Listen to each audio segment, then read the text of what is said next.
Salut à tous, je suis Gaëlle, je vous souhaite la bienvenue sur ma chaîne et aujourd'hui je vous propose une petite vidéo pour vous parler de la respiration Ujjayi.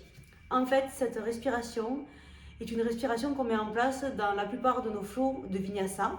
Donc plutôt que de vous en parler à chaque début de cours et de vous expliquer vite fait comment la mettre en place à chaque début de cours, je me suis dit que faire une vidéo qui lui serait dédiée serait plus judicieux.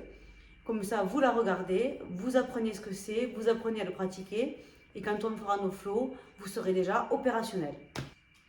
Alors, si vous êtes prêts, c'est parti pour les explications. Ce qu'il faut savoir, c'est qu'en sanskrit, Ujjayi, ça veut dire victorieux.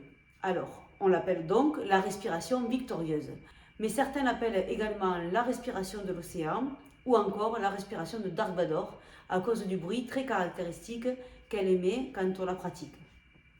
C'est une technique de pranayama que l'on utilise pendant nos flows de yoga, comme je vous disais, pendant la pratique des asanas, donc des postures. Et elle est censée apporter de l'apaisement et du calme à notre pratique. En fait, c'est un peu comme une méditation en mouvement. C'est d'ailleurs comme ça que l'on caractérise souvent les cours de Vinyasa Yoga. C'est de la méditation en mouvement. Cette respiration, par son bruit caractéristique, vient un peu nous bercer l'esprit et nous permet de nous reconcentrer sur notre pratique quand on a un esprit qui s'égare. Si par exemple vous commencez à penser aux réunions de travail, au rendez-vous du médecin, aux courses que vous devez faire ce soir, hop, on se remet à respirer avec notre technique de respiration Ujjayi et on se reconcentre sur la pratique. On sent vraiment cet effet d'apaisement et d'ancrage dans la pratique. L'autre bénéfice de cette pratique est qu'elle fait monter notre corps en température, elle nous réchauffe. Et de la même manière que pour rendre du métal plus souple, on le chauffe, eh bien elle permet à notre corps de devenir plus malléable pendant la pratique. On rentre donc plus en profondeur dans les postures et on risque surtout moins de se blesser. Donc vraiment, elle a plein d'effets positifs sur notre pratique. Alors, on la pratique au moins avec notre salutation au soleil, puisque là, les mouvements s'y prêtent parfaitement bien.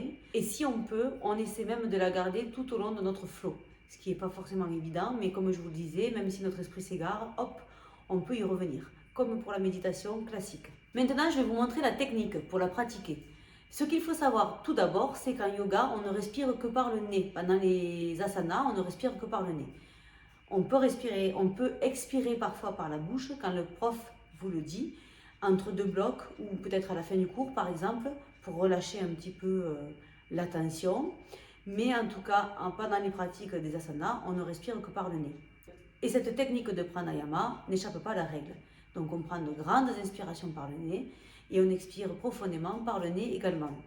La seule chose, c'est qu'on va venir contracter le fond de notre gorge de manière à réduire le diamètre de notre trachée et ainsi diminuer le flux d'air qui passe pour rendre l'expiration plus profonde.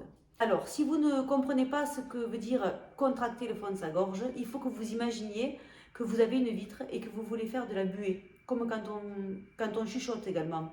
C'est un peu la même technique. Si on fait ça, pour faire de la buée, on contracte le fond de notre gorge. Et bien c'est pareil, sauf que là on garde la bouche fermée. Donc on inspire profondément, je vous montre. Et on expire donc profondément par le nez en contractant le fond de la gorge et normalement vous allez entendre un peu de bruit.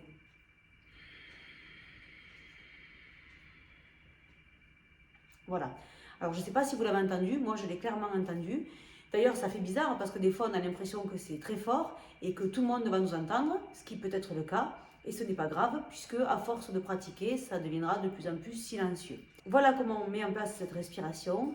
Idéalement, donc faites-la sur au moins vos salutations au soleil et essayez de la mettre en place tout au long de votre flow ou en tout cas d'y revenir régulièrement si votre esprit s'égare.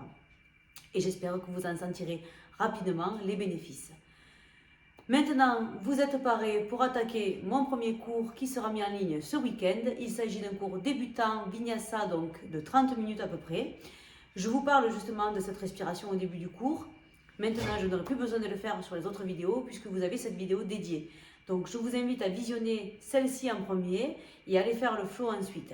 Je vous invite également à partager et à liker cette vidéo si elle vous a plu et si elle vous a paru utile. Et si vous n'avez pas déjà fait, abonnez-vous à ma chaîne. Cliquez sur la petite cloche, de cette manière vous ne raterez aucune de mes vidéos. Et je vous dis à très bientôt sur le tapis. Salut!